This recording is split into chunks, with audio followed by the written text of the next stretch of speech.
So I've logged into my email and I'm using my email client here, which is Squirrel Mail. Now what I can do is I can save changes on this page, and our file has been saved successfully.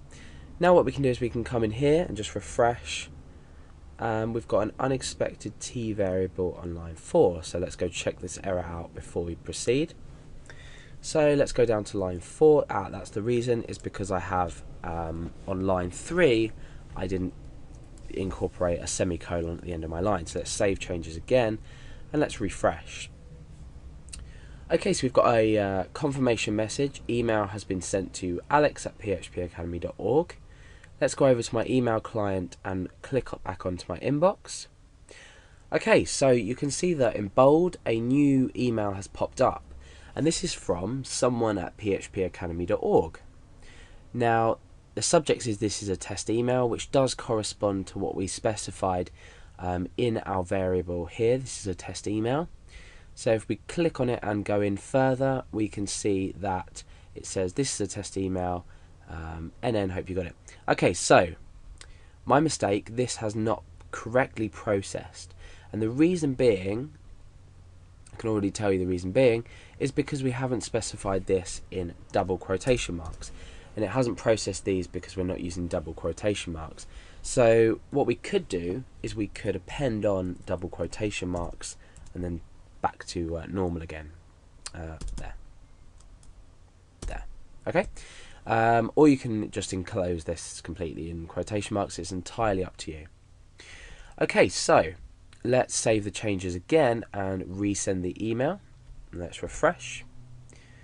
Okay, email has been sent. Again, we get the same confirmation message. Let's go back to our inbox. Okay, we've got that again. Let's click on it, and you can see that now we've incorporated the new line break. Okay, so what happens if we want to specify a name by this? As you can see that things like Twitter and people per hour have already sent their email address through with a name attached. So we want to change this to be more user friendly. Oh no, we don't need to do that. That was my test notes from earlier. We need to come into this page and we simply need to say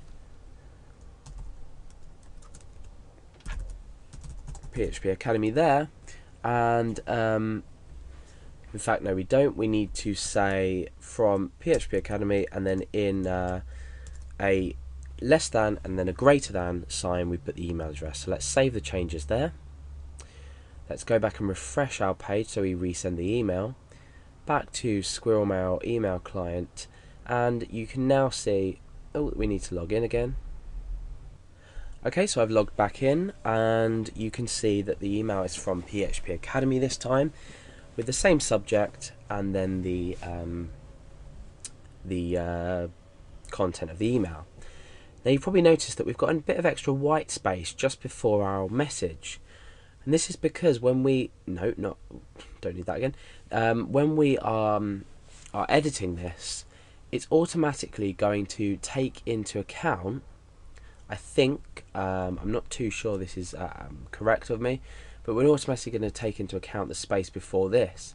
So if we put this on a new line and we save, I think what that will do is it will get rid of that space before. Let's just double check. I'm not entirely sure.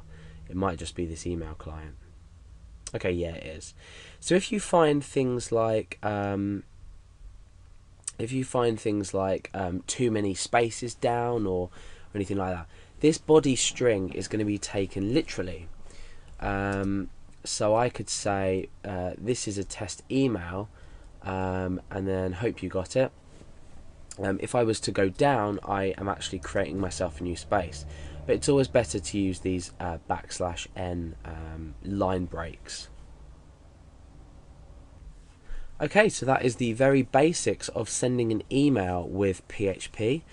Like I said, if you're having trouble using your local server, like if you have an XAMPP installation, then try to upload a PHP file or create a PHP file, as I have, on a text editor on an actual paid hosting service and a server that has the send mail activated. Then you'll be able to use the mail function within PHP.